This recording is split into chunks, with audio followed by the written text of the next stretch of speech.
Jalsa and then having a very limited Jalsa. So by the grace of Allah, Hazur has very graciously allowed UK only Jalsa to be held this year. So the UK Jamaat is invited to this Jalsa Salana only, and some selected guests that may be allowed to attend as they're approved. So we're very blessed that we're able to hold this Jalsa, and so the excitement, you can see the buzz around the place.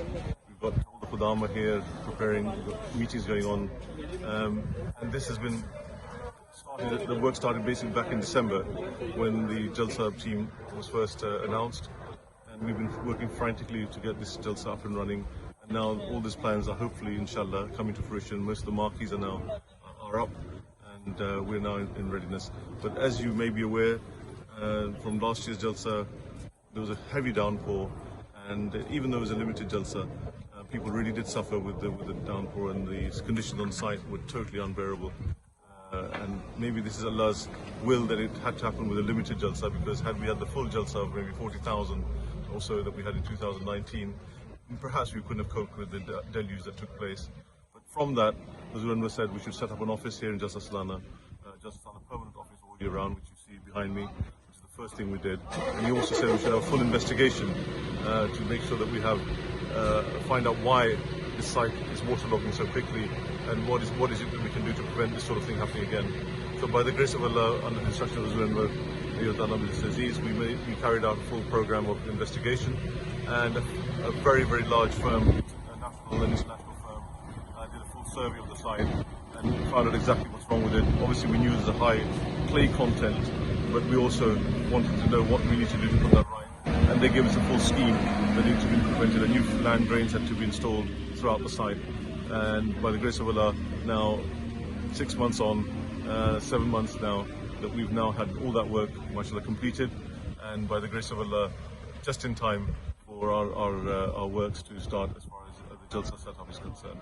So with regards to the Jalsa this year, we're asking everybody to come fully prepared, please.